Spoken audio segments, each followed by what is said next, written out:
오늘 우리에게 주시는 말씀은 요한복음 9장 1절에서 12절까지 말씀입니다. 한 절씩 교독하겠습니다. 예수께서 길을 가실 때에 날 때부터 맹인된 사람을 보신지라.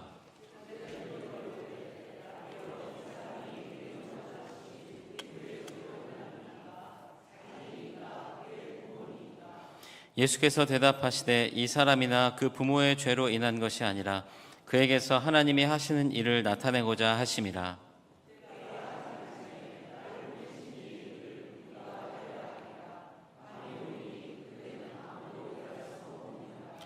내가 세상에 있는 동안에는 세상의 빛이로라.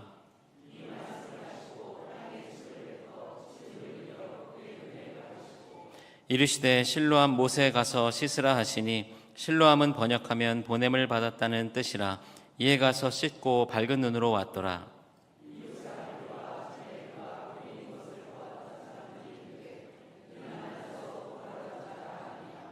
어떤 사람은 그 사람이라 하며 어떤 사람은 아니라 그와 비슷하다 하거늘 자기 말은 내가 그라 하니. 대답하되 예수라 하는 그 사람이 진흙을 이겨 내 눈에 바르고 나더러 실로암에 가서 씻으라 하기에 가서 씻었더니 보게 되었노라. 그들이 이르되 그가 어디 있느냐 이르되 알지 못하노라 하니라. 아멘. 오늘 이 시간에는 보냄의 자리까지 가야 합니다 라는 제목으로 요한복음 9장 1절에서 12절의 말씀을 나눕니다. 지난 시간에도 한번 나눴죠. 말씀드린 대로 이어서 말씀을 전합니다. 우리 지난 시간에 날 때부터 맹인된 사람의 이야기를 통해서 우리를 먼저 찾아와 주시는 주님에 대한 그런 말씀을 나눴습니다. 예수님께서 보여주시는 세메이온, 사인이라 그랬죠. 이 기적이 그냥 기적이 아니라 이 기적을 통해서 우리에게 주시는 메시지가 있다 하는 그런 말씀이에요. 그것이 무엇이냐? 지난 시간에 우리는 운명을 따라 사는 것이 아니라 무엇을 따라 살아야 된다 그랬죠? 사명을 따라 살아야 된다. 우리는 운명을 따라 사는 인생이 아니라 사명 따라 사는 인생이라는 거예요. 삶 가운데 닥치는 예기치 못한 불행들이 있습니다. 어려움이 있고 고난이 있고 환난이 있습니다. 근데 그것을 통해서도 하나님께서는 일하신다. 하나님의 섭리를 바라보자 하는 말씀을 나눴습니다. 그리고 주님께서 우리를 먼저 찾아와 주셔서 우리를 돌보시고 지키시고 보호해 주시면서 그렇기 때문에 우리는요 늘 언제나 어떤 열망을 가져야 된다고요? 주님 만나고 싶어요. 주님 만나주세요. 주님과의 만남에 대한 그런 열망을 가져야 된다 하는 말씀도 나눴습니다. 오늘 이 시간에 먼저 이 예배를 통해서 여러분의 마음 가운데 그 마음이요 먼저 회복되길 바라요. 오늘 이 예배를 통해서 주님 나를 만나주세요.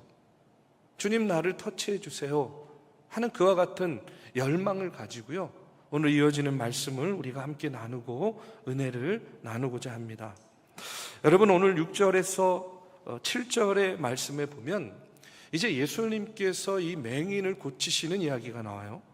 땅에 침을 뱉어 진흙을 이겨 그의 눈에 바르시고 이르시되 실로암 못에 가서 씻으라 하시니 실로암은 번역하면 보냄을 받았다는 뜻이라. 이에 가서 씻고 밝은 눈으로 왔더라. 이렇게 나오고 있어요. 주님께서 침으로 진흙을 이겨서 소경의 눈에 바르신 다음에 무엇을 명령하십니까? 실로암에 가서 씻으라는 거예요.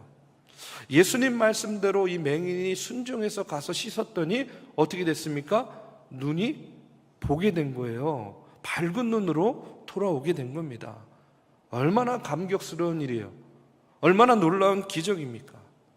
근데 저는 이 모습을 통해서 먼저 깨닫게 되는 것이 뭐냐면 주님께서 우리를 만져주시면 이런 놀라운 기적의 역사가 나타난다는 겁니다. 그런데 그냥 만져주시는 것이 아니라 주님께서는요 우리의 문제의 근원을 터치해 주시고 우리의 문제의 근원을 해결해 주신다는 거예요. 여러분 한번 보십시오. 예수님께서 이 소경의 눈을 뜨게 하는 방법을 보면 어떻게 했다고요? 땅에 침을 뱉어가지고요 진흙을 이겨가지고 눈에 바르셨대요. 좀 더럽게 고치셨어요. 예. 그러니까 예수님 능력 있는 분이니까 그냥 눈을 떠라 이래도 고쳐질 텐데, 그렇죠? 예. 어떻게 했다고요? 침을 돼 뱉었어요. 이게 조금 뱉은 것도 아닐 거예요. 왜냐하면 조금 뱉어가지고 진흙을 이길 수는 없잖아요. 뭐 상상은 하지 마세요. 그냥 그렇다 하는 겁니다. 침을 뱉어서 진흙을 이겨가지고 그 다음에 그 눈에 바르신 거예요. 아마 성경에 나오는 기적 중에 제일 좀 지저분한 기적일 거라고 생각이 돼요. 그럼 왜 이렇게 하셨을까? 여러분, 성경 주석가 중에요, 벵겔이라는 분이 있습니다. 우리 어르신들 중에는 벵겔 주석이라는 거 들어보신 적 있을 거예요. 굉장히 권위 있는 그런 주석인데요. 이 벵겔이라는 주석가가 이 본문의 말씀을요, 이렇게 해석을 하고 있습니다.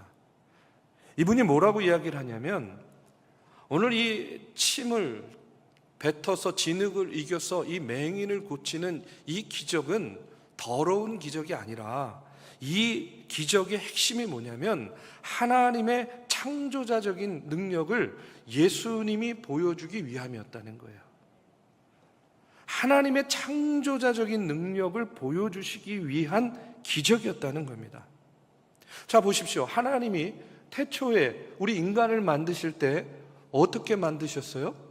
진흙으로 만드신 거잖아요. 흙으로. 진흙을 이겨가지고 우리 인간을 창조하신 거예요.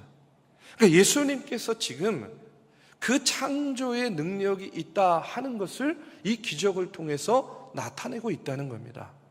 그러니까 무슨 얘기냐면요, 이게 지금 눈을 고쳐주는 정도가 아니라 새로운 눈을 창조해 준다, 새로운 삶으로 너를 재창조해 준다라는 그런 메시지가 있다는 거예요.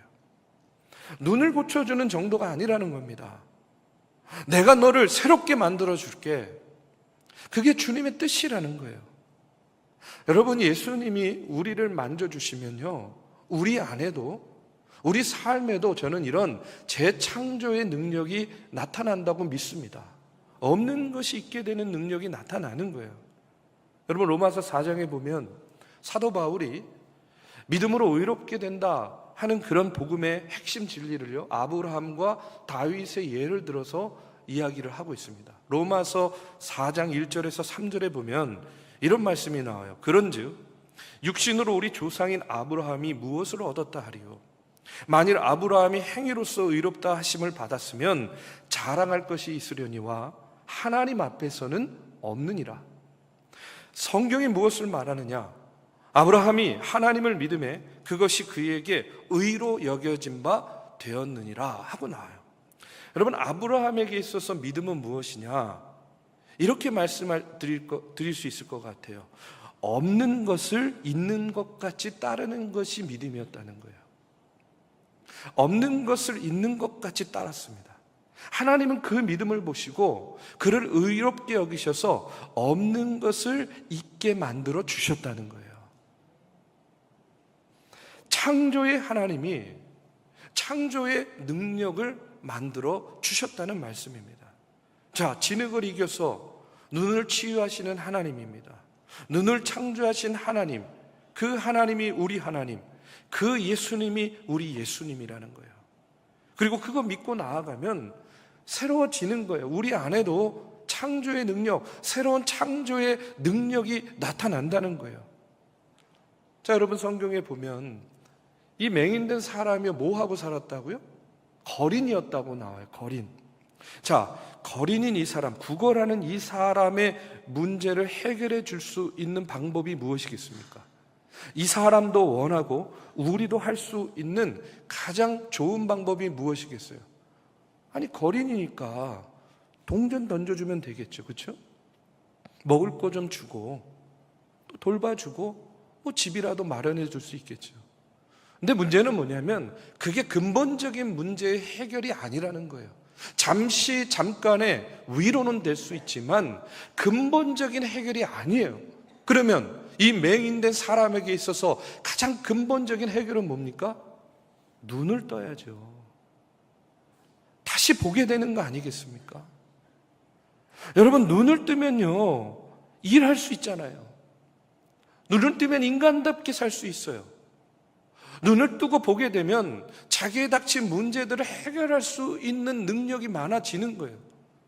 눈을 뜨게 되면요, 그가 구걸을 하고 있을지언정 자신의 인간된 존귀함을 회복할 수 있는 겁니다. 바로 이 근원을 터치해주고 만져주는 것, 고쳐주는 것, 이것이 바로 예수님께서 하시는 일이라는 거예요. 우리도 마찬가지죠. 우리도 많은 삶의 문제를 가지고 살다 보면요, 그 문제 때문에 눌려있기가 참 많아요. 눌려있을 때가. 구하라, 주실 것이다. 예, 구하겠습니다 하고 가져오는 문제들 얼마나 많이 있습니까? 근데 중요한 건 뭐냐면 그 문제를 본질적으로 근본적으로 해결하는 것이 중요하다는 거예요. 왜 그렇습니까? 겉에 드러나는 문제들 해결할 수는 있겠지만 여러분, 하나의 문제를 해결하면 또 다른 문제가 생기잖아요. 그렇지 않습니까? 몇 달 전에 저희 아이가요, 축구하다가 왼다리가 부러져가지고 수술받고 철심 박았어요. 아직도 철심 받고 있는데, 지난주에 농구하다가 이제 오른다리를 다쳐가지고 지금 오른다리를 또 이제 어떻게 해야 될지 참. 여러분, 우리의 삶의 문제라는 게 그래요. 소소한 것부터 여러 가지들이 하나 해결했다 싶으면 또 다른 문제들이 생기는 거 아니겠어요? 중요한 건 뭐냐면 문제를 대하는, 그 문제를 대하는 우리의 근본이 해결되지 않으면 우리는 어떻게 항상 그 문제에 짓눌려 살 수밖에 없다라는 거예요. 그때 예수님은 우리를 찾아오셔서 그 문제가 아닌 문제의 근원을 만져주신다는 겁니다. 그리고 그 근원의 문제가 해결돼야만 우리가 강해지는 거예요. 그 근원이 해결돼야만, 그 근원이 강해져야만 우리가 문제 가운데에 지지 않고 문제를 이겨낼 수 있다는 거예요. 여러분, 미국의 대표적인 복음주의 기독교 작가인 필립 얀시라는 분이 있습니다. 아마 이 얀시의 책 읽어보신 분들 많을 텐데요. 이 필립 얀시의 책 중에 아무도 말해주지 않았던 것들이라는 책에 보면 이 필립 얀시가 핵잠수함을 조종하는 장교하고 이야기하는 내용이 나옵니다. 미국의 핵잠수함 하나가 좌초돼 가지고요, 이제 가라앉은 거예요. 바닷속 깊숙이 가라앉게 됐습니다. 근데 바다 깊숙한 곳은요, 수압이 세잖아요. 그렇죠? 잠수함이 한 10cm 정도 되는 강철로 만들어졌는데 바다 깊이 가라앉으니까 그런 10cm 강철도 소용이 없는 거예요. 종이장처럼 구겨지는 겁니다. 그래서 이제 그 핵잠수함을 보기 위해서 한 30cm 정도 두께의 이제 그 철판으로 만든 강철구를 내려가지고요, 그것을 관찰해 봤다는 거예요. 봤더니 정말로 그 단단한 강철로 만들어진 잠수함이 종이장처럼 구겨져 있는 것이 보이는 거예요. 근데 또 그 옆에 보니까 뭐가 보이냐면요, 그 바닷속 깊은 곳, 강철도 휘어지는 그 수압이 강한 곳에 예쁜 물고기가 살고 있는 거예요. 아니, 저 물고기들은 어떻게 이런 수압, 이런 깊은 바닷속에서 살아갈 수 있을까? 뭐 근육이 특별한가? 아니면은 뭐 조직이 특별한가? 근데 그런 게 아니더래요. 그래서 연구를 해보니까 이 물고기들은요, 외부의 압력하고 물고기 그 내부의 압력이 똑같기 때문에 살아갈 수 있다는 거예요. 그러니까 그 물고기가 작은 것 같이 보이지만 그 안에는요, 엄청난 압력을 갖고 있는 거예요. 그러니까 외부의 압력과 똑같거나 아니면 더 강한 압력을 갖고 있으니까 그 깊은 바닷속, 그 수압 가운데서도 살아남을 수 있었다는 겁니다. 자, 보십시오. 많은 사람들이요, 어려움이 다가와요. 그러면 외부의 압력이잖아요. 그렇죠? 외부의 압력 때문에 우리가 쪼그라드는 거예요. 우리가 위축됩니다. 제가 늘 말씀드리죠. 마음이 꺾이게 되는 거예요. 여러분, 지금 이 시대에서 제일 많이 사람들이 말하는 단어가 뭔지 아십니까? 멘붕이라는 단어예요. 멘붕. 여러분, 멘붕 무슨 말인지 아시죠? 예? 멘탈이 붕괴됐다는 거예요. 멘탈이 붕괴됐다라는 것이 어떤 의미가 있냐면요, 속이 무너졌다는 거예요. 속이 다 무너진 거예요. 무슨 말이냐면, 우리가 멘탈이 무너지니까, 내 속이 무너지니까 조그마한 말만 들어도, 어려움만 닥쳐도 다 주저앉고 다 시험에 들고 무너지고 죽겠다, 못 살겠다 하는 겁니다. 그럴 만한 일도 아닌데 막 퍽퍽 쓰러지는 거예요. 말 한마디에 쓰러지고, 물질 때문에 시험에 들고, 봉사하고 섬기다가 그냥 퍽퍽 쓰러지고 넘어지는 거예요. 여러분, 그것은요, 믿음이 아닙니다. 그냥 그 사람의 성격, 체질, 성정, 그런 거예요. 그런데 가만히 보면 어떤 사람은요, 어떤 성도들은 분명히 너무나 큰 어려움을 당한 거 맞는데 평안함을 유지하고 평정심을 유지하면서 자기의 삶을 지켜 나아가는 그런 분들이 계세요. 어떻게 그럴 수 있을까? 이유가 뭘까? 저는요, 이렇게 말씀드리고 싶어요. 그분들 안에 내적인 능력이 있기 때문이라는 거예요. 그분들 안에 내적인 능력이 있는 거예요. 성령께서 그들 안에 역사하시면서 내적인 능력, 내적인 힘을 더하여 주셨기 때문에 어떤 외부의 공격에도 여러분 흔들리지 않고 무너지지 않는 거예요. 지금 주님께서 우리를 그렇게 이끌어 주신다는 겁니다. 주님이 만져주시면, 주님이 터치해 주시면 그 겉에 드러난 문제가 아니라 그 문제를 해결해 나아갈 수 있는 근원적인 그런 문제를 해결해 주시고 근원적인 힘을 더하여 주신다는 거예요. 여러분, 믿음이 뭡니까? 바로 이런 내적인 압력이 외적인 압력보다 더 강하게 만드는 힘이 바로 믿음이라고 믿습니다. 우리가 믿음 생활하고 신앙 생활하는 이유도 마찬가지예요.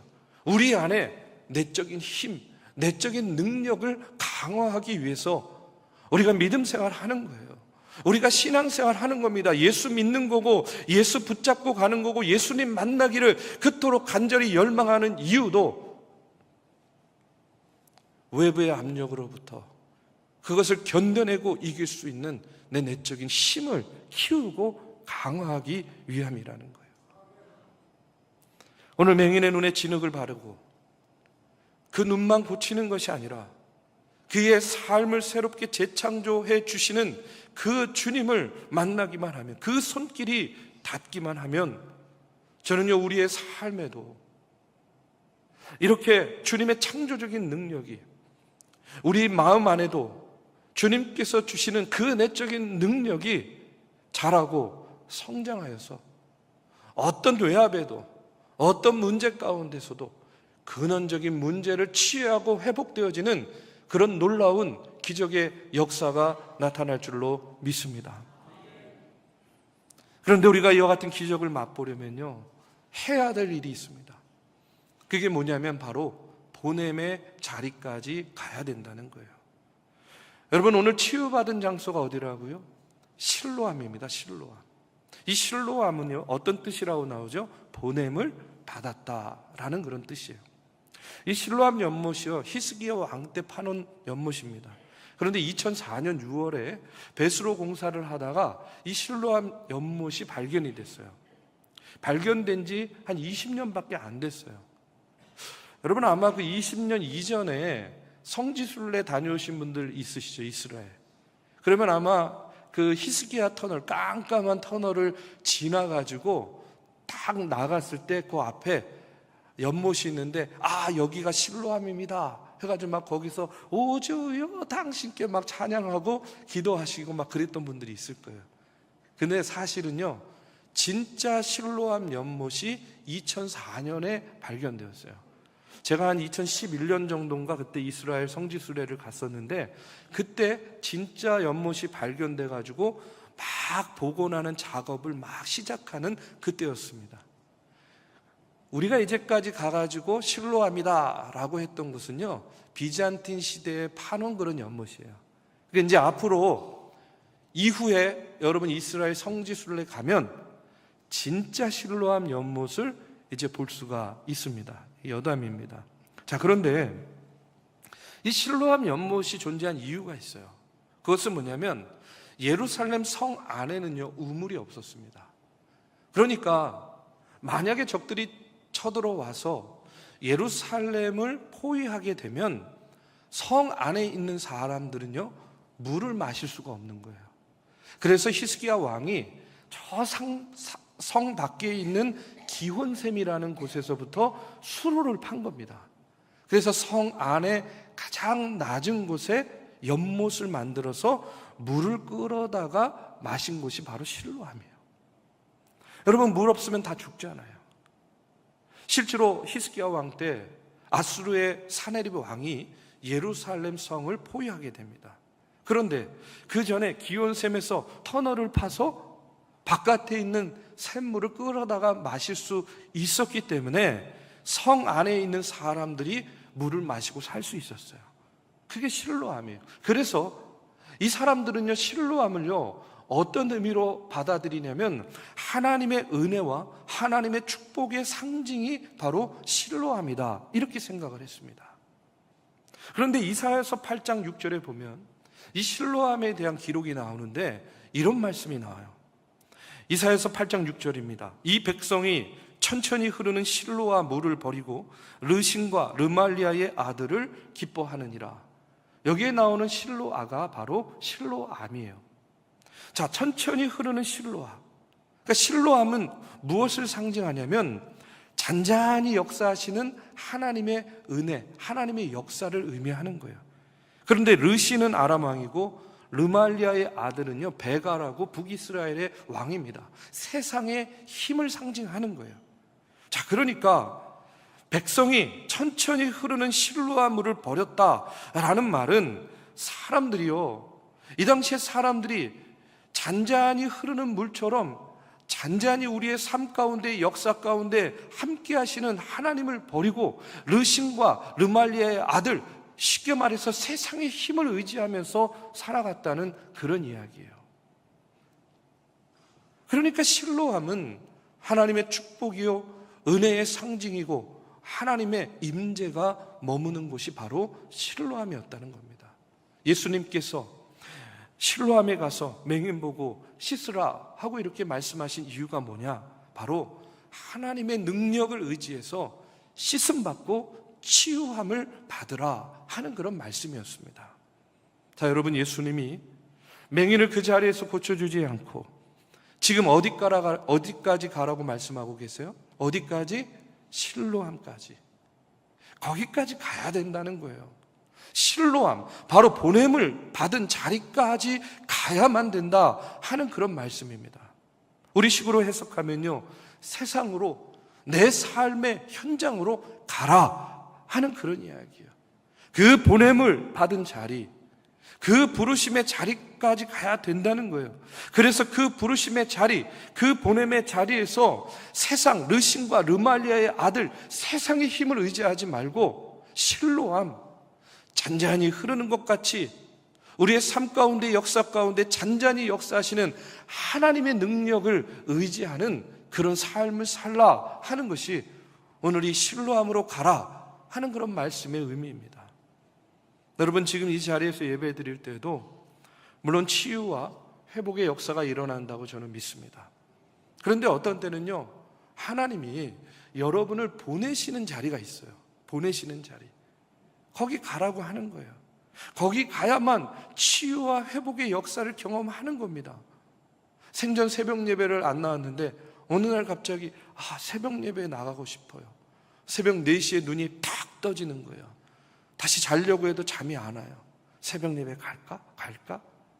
여러분, 그게요 하나님께서 지금 보내는 자리, 부르심의 자리라는 거예요. 그럼 거기 가야만 치유함이 있고 기적의 역사가 나타나는 거예요. 선교도 마찬가지고 봉사와 헌신도 저는 마찬가지라고 생각해요. 평소에는 그냥 뭘 하나보다 가나보다 이렇게 생각을 했는데 어느 날 선교 간다 그러는데 나도 참여할까? 나도 가볼까? 봉사하고 헌신하는 자리, 나도 좀 이번에는 같이 참여해 볼까? 여러분 이런 마음 들 때 있잖아요. 있잖아요. 없으세요? 있을 것 같은데. 근데 그 마음을 주시는 분이 누구냐? 하나님이라는 거예요. 그 자리로 가라는 거예요. 그 자리로 부르시는 거예요. 그 보냄의 자리, 부르심의 자리로 가라. 그러면 그곳에서 능력이 나타나고 치유가 나타나고 기적이 나타난다는 겁니다. 그런데 우리가 어때요? 주저하고 망설여요. 그렇죠? 그러니까 마지막 그 한 끝에 순종이 안 되는 거예요. 좀 쉽게 말하면 2% 부족한 거죠. 그렇게 주저하고 망설이다 보면 어떻게 됩니까? 다음에 하지. 이렇게 잊어버리고 또 그냥 지나가는 거예요. 그러면 하나님의 역사를 경험하기가 또 어렵게 되는 거죠. 여러분 요한복음 2장에 보면 예수님의 첫 번째 기적이 나옵니다. 그게 뭐죠? 가나의 혼인잔치에서 물을 포도주로 만든 그런 기적이에요. 자, 여러분 이 기적이 주는 메시지가 뭐냐면 이런 거예요. 무슨 말씀을 하시든지 그대로 하라는 거예요. 그대로 따르라는 거예요. 완전한 순종을 요구하는 겁니다. 요한복음 2장 7절에 보면요 이렇게 나옵니다. 예수께서 그들에게 이르시되 항아리에 물을 채우라 하신즉 아기까지 채웠다라고 나와요. 예수께서 종들에게 물을 부어라. 어디까지 부으라고요? 아기까지 꽉 채운 겁니다. 이 종들이 순종을 한 거죠. 그렇게 하인들이요 그것을 꽉 아기까지 채워가지고 사람들에게 갖다 주었더니 그때 어떤 기적이 나타났다고요? 물이 포도주로 바뀐 거예요. 자, 여러분 보십시오. 종들이 물을 부었을 때 그 물이 포도주가 된 것이 아닙니다. 종들이요 온전히 순종해서 아기까지 채운 그 물 항아리죠. 그렇죠? 물 항아리를 가져다 주었을 때에 그 순간에 물이 포도주로 바뀌어졌다는 거예요. 그러니까 완전한 순종이 있을 때에 물이 포도주가 되는 기적의 역사가 나타난 겁니다. 여러분 여리고성 무너뜨릴 때도 마찬가지죠. 6일 동안 하루에 한 바퀴씩 돌았어요. 어떤 변화가 있었습니까? 어떤 역사가 있었어요? 아무런 변화도 없었어요. 금도 가지 않았습니다. 그런데 마지막에 7번째 온전히 순종했을 때에 어떤 일이 일어납니까? 그 견고한 여리고성이 와르르 하고 무너지는 거예요. 우리가 잘 아는 열왕기하 5장에 나오는 나아만이 나병을 고치는 이야기도 마찬가지예요. 그냥 고쳐주시면 좋은데 어떻게 하라 그럽니까? 목욕하라는 거예요. 요단강에 가가지고 그것도 한 번이 아니에요. 7번 목욕하랍니다. 여러분 6번까지 가서 목욕을 했을 때 아무런 변화도 없었습니다. 그런데 그가 7번째 완전한 순종을 하고 그 몸을 씻었을 때에 어떤 기적이 나타납니까? 나병이 깨끗해져요. 그리고 성경에 보면 어린아이의 살과 같이 되었다라고 이렇게 나옵니다. 여러분 이게 순종이라는 거예요. 저는 우리 인생도 마찬가지라고 믿습니다. 우리가 기적을 경험하기 위해서 가장 중요한 것이 무엇이냐? 보냄의 자리까지 가야 된다는 거예요. 순종의 현장까지 가야 됩니다. 완전한 순종, 거기에 치유와 회복과 하나님의 기적의 역사가 나타난다는 거예요.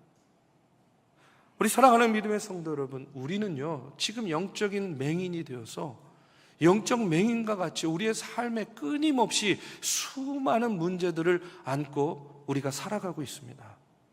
그런데 그런 우리를 주님께서 그냥 내버려 두지 않으시고 우리를 먼저 찾아와 주신다는 거예요. 그 주님을 우리가 내 삶 속에 영접하면 주님은 언제나 우리와 함께 하시면서 우리를 지켜주시고 돌봐주십니다. 그리고 우리의 삶의 치유와 회복이 필요할 때에 주님께서 우리를 만져주시면 우리 삶의 근본이 새로워지는 그런 창조의 역사가 오늘 저와 여러분의 삶 가운데에 나타나게 된다는 거예요.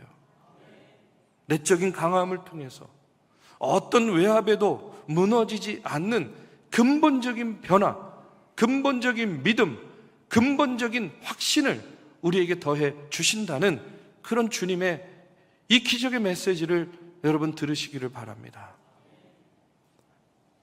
그와 같은 기적을 경험하기 위해서 저와 여러분이 해야 될 일이 있습니다.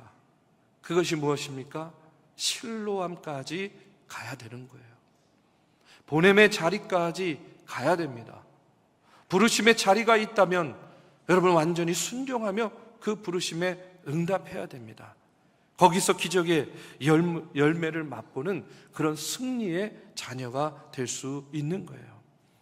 여러분, 오늘 맹인을 고치는 예수님의 기적을 통해서 우리도 예수님 만나고 예수님 그 손길을 통해서 먼저 우리의 삶이 근본적으로 새로워지는 그 재창조의 역사를 통해서 오늘 치유와 회복의 그 기적을 경험하는 그런 우리 중앙의 성도님들 되시기를 이 시간 주님의 이름으로 축복합니다.